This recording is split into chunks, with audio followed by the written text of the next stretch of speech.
Welcome to the Box Score Sports Podcast.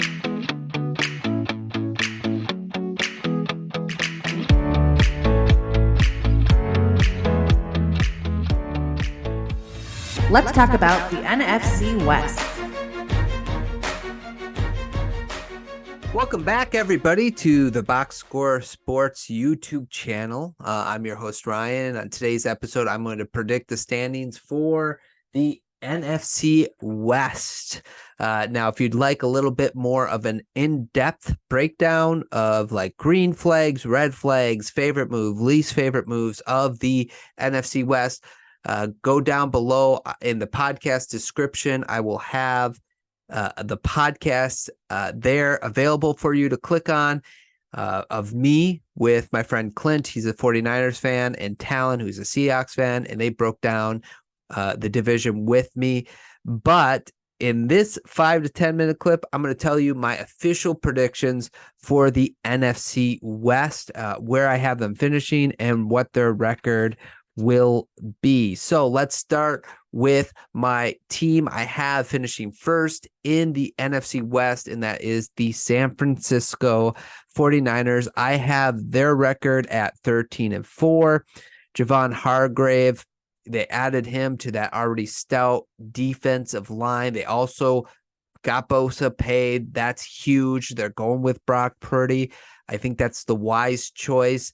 It's unfortunate that they had to trade Trey Lance. I think that's going to be a benefit for the team chemistry, so that like if Purdy has a bad game, we don't have to hear about Trey Lance all the time.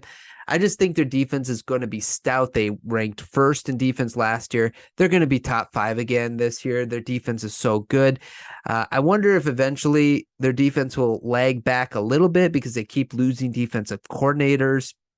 But I think the Niners for next year will be fine, and they have 4 easy wins on their schedule. No offense to the Rams or the Cardinals, but I just think that the Niners are going to be a juggernaut this year. I think a top 2 team in the NFC conference altogether.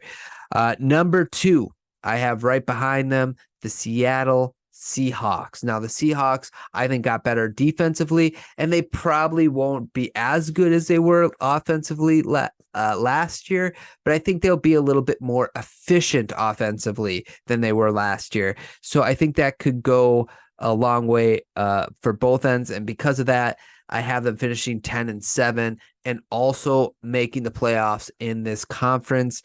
I'm a little nervous about the Geno Renaissance. I hope it's real because I think the NFL would be so fun if we had 32 really good quarterbacks and every team, every Sunday, and every team was either 9-8 and 8-9, but we do not have that. And I just worried a little bit about can Geno be Geno that he was last year, or is he going to regress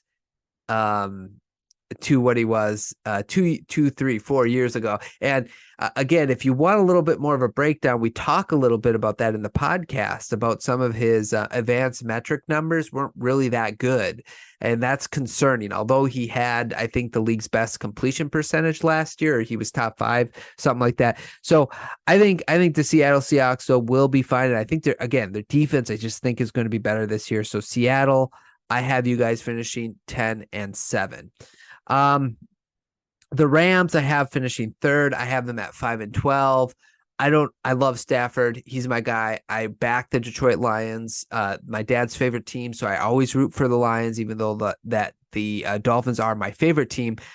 So big Matthew Stafford fan. I'm a little nervous about, can he stay healthy? If he doesn't stay healthy, it's not going to help the Rams. Cooper Kupp is already injured.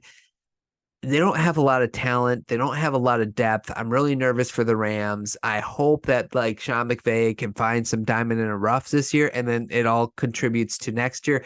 But hey, if you're a Los Angeles Rams fan, you're happy. You got a Super Bowl. So even if your season this year isn't great, which I don't think it will be, 5-12, I just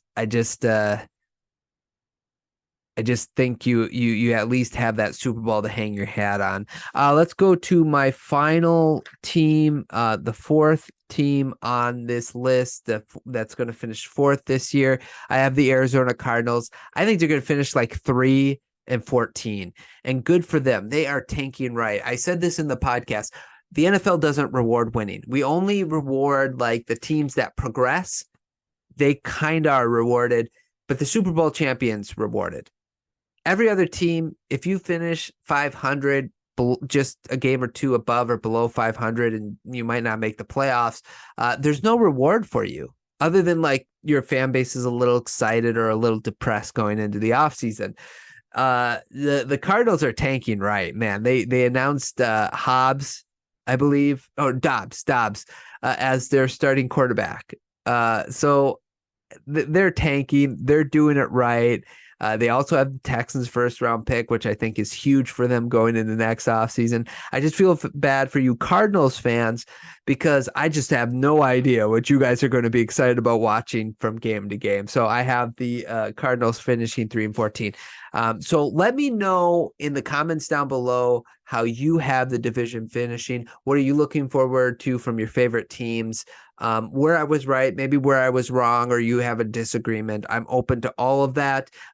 Just to finish it up, though, I have the 49ers finishing 1, the Seattle Seahawks finishing 2, second in the division. I think that they both will get into the playoffs. And then I have the Rams and Cardinals just way behind in this division. So, guys, I hope you liked what you listened to. If you would like to, please subscribe to the channel. If not, that's fine too. Just leave a like, and we'll talk to you guys real soon. Thanks so much for watching this clip of the Box Score Sports Podcast. I hope you guys enjoyed. If you haven't yet, please subscribe to our channel. Follow us on Instagram and Twitter or X, and we'll talk to you guys real soon. See ya.